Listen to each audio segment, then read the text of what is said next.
Saudações do crente docente. Está no ar o CDcast, o podcast da sua lição bíblica. Eu sou o professor Leandro Alves. Estamos estudando a revista Lições Bíblicas da CPAD. E hoje estaremos estudando a lição de número 3, que tem por título A Conversão de Saulo de Tarso.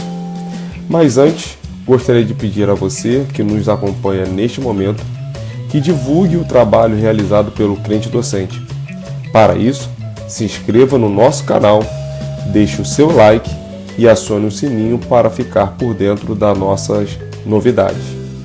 Desde já eu agradeço a Deus por sua oportunidade de estar aqui falando da palavra dele para tantos ouvintes que serão alcançados através desse canal. E também agradecer a toda a direção do crente docente que nos dá a honra e a oportunidade de assim fazer e cumprir o nosso chamado. Então vamos lá. Conversão. Segundo o dicionário Wycliffe, essa palavra significa literalmente fazer a volta ou mudar de rota. Quando usada com relação ao incrédulo, ela denota a mudança de coração ou de pensamento, relacionado ao arrependimento e à fé, que permite que alguém que receba a graça de Deus na salvação.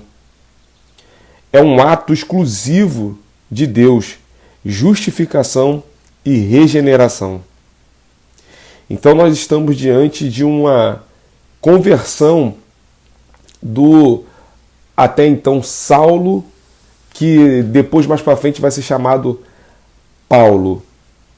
E é muito lindo a proposta porque ele é um viajante com carta para Damasco para matar os cristãos. E de repente a sua história é mudada por conta de um acontecimento no meio do caminho. A mudança de rota de Saulo de Tarso é um grande acontecimento histórico para o cristianismo. De um grande perseguidor se tornou um dos maiores perseguidos da história bíblica. Foi algo radical e extraordinário. Cristo se encontrou com Paulo no seu momento ápice de perseguição aos cristãos, provocando uma experiência sobrenatural. E foi assim, no horário mais quente do dia, ao meio-dia, aquele que tem olhos como chama de fogo e que é mais reluzente do que o sol, como diz em Apocalipse 1, do verso 14 ao 16, que descreve a visão de João na ilha de Pátimo, quando ele vê o Filho do Homem. Ele descreve que seus pés são como um latão reluzente, seus olhos são como chama de fogo, e o seu rosto é como o sol. Esse Jesus, o Filho do Homem, ele apareceu para Paulo no caminho para Damasco. E o sol, ele é muito reluzente, a ponto que se nós tentarmos olharmos para o sol ao meio-dia, não conseguiremos ficar por muito tempo olhando a luz do sol. E Paulo viu uma luz mais resplandecente do que o sol. É algo superpotente. E quando ele pergunta, porque a voz diz: Saulo, Saulo, por que me persegues? E ele diz: quem és, Senhor? E a voz responde: eu sou Jesus, a quem tu persegues. O mais importante aqui é frisar que Paulo fica assustado porque a voz não diz: é o Filho de Deus. A voz não diz: é o Messias. Mas a voz diz que era Jesus, a quem ele tanto perseguia, a quem ele odiava, a quem ele tinha duras perseguições contra os cristãos, contra os judeus que estavam disseminando essa fé, disseminando uma nova religião. E aí, o dono da igreja, o dono de Paulo, ele fala: eu sou Jesus, esse a quem você persegue. Até o momento, Paulo está cego pelo zelo da religião, pelo zelo da lei, e o seu sucesso e notoriedade era tão grande que deixou ele assim, numa perseguição implacável, numa perseguição incansável, a ponto de lhe colocar debaixo de uma coragem irracional, somada ao seu bom relacionamento com a casta sacerdotal, obtendo assim liberação para fazer tal coisa. Ou seja, ele recebeu cartas para matar os cristãos. Então podemos olhar o capítulo 8 de Atos e o capítulo 9 de Atos, um olhar com muita conexão da graça, pois temos dois viajantes. Um é o etíope, da rainha de Candace, que vai até Jerusalém buscar a Jesus, buscar a Deus, de coração aberto, de peito aberto e pedindo que alguém lhe ajudasse, que alguém lhe explicasse e que se sentiu a necessidade de ser salvo. No capítulo 9, nós temos Paulo, o então Saulo, com uma perseguição ferrenha, odiando todos que mencionassem o nome de Jesus Cristo. Mas, com a mesma conexão que a graça chegou no etíope, a graça chegou também no apóstolo Paulo. Paulo está saindo de Jerusalém para Damasco, para matar, e foi achado para ter vida e se tornar um gerador de vidas. Dois viajantes que, em lugares diferentes, se encontram diante de um mesmo destino, Jesus Cristo. E eles foram alcançados pela graça. A conversão de Saulo foi súbita, violenta, mas também espetacular. Existem momentos que acontecerá como foi com o carcereiro de Filipos, em Atos 16, que Paulo e Silas estavam louvando e de repente aconteceu um terremoto. O carcereiro fica assustado com aquele acontecimento e pergunta: o que é necessário para que eu seja salvo? Então, precisou acontecer um terremoto para que ele se entregasse a Cristo. Mas também, do outro lado, também no Atos 16, verso 14, temos a Lídia, que por espontânea vontade abriu seu coração para a voz do Espírito Santo e decidiu-se a servir a Jesus Cristo. A questão é, haverá momentos que teremos pessoas dispostas a servir a Cristo, basta simplesmente uma nossa colocação da palavra de Deus.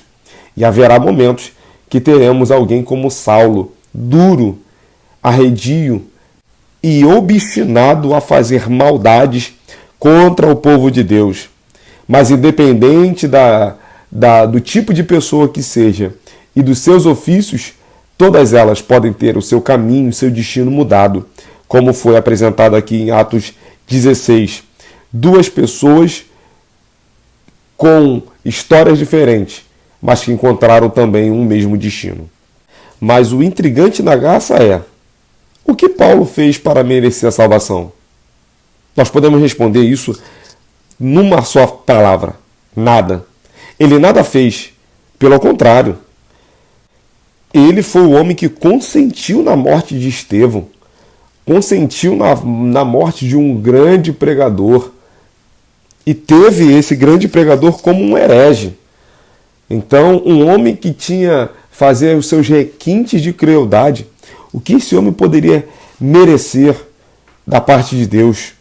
Mas a graça traz essa possibilidade de trazer alguém que não merece nada a ser alcançado pela salvação, que é o fator extraordinário que homem nenhum jamais poderá pagar esse favor. E é por isso que Paulo pode fazer essa declaração em Efésios capítulo 2, verso 8. Pela graça sois salvos. Isso não vem de vós, é dom, é dádiva, é um valor que é dado gratuitamente através de Deus. Meir Pirman, em um dos seus comentários sobre o livro de Atos dos Apóstolos, ele coloca uma frase de um autor desconhecido que diz assim: o Espírito Santo não tem hábitos, ou seja, ele é livre e soberano em todas as suas ações. Então, prever as ações do Espírito Santo na conversão de alguém não tem como.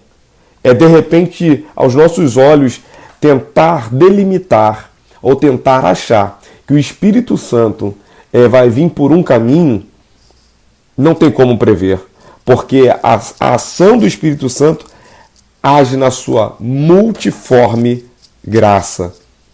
O nosso papel como convertidos é pedir a Deus e ao Espírito Santo que trabalhe nos mais corações duros e no mais vil pecador. Então a conversão vai trazer essa transformação, pois a questão não é como alguém foi convertido, e sim se realmente recebeu a Cristo no seu coração. E nós vamos perceber toda essa transformação através dos seus frutos, que futuramente serão revelados.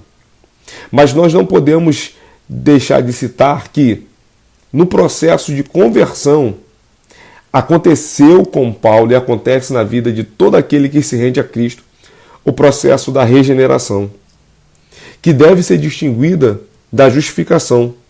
A justificação muda o relacionamento do crente com Deus.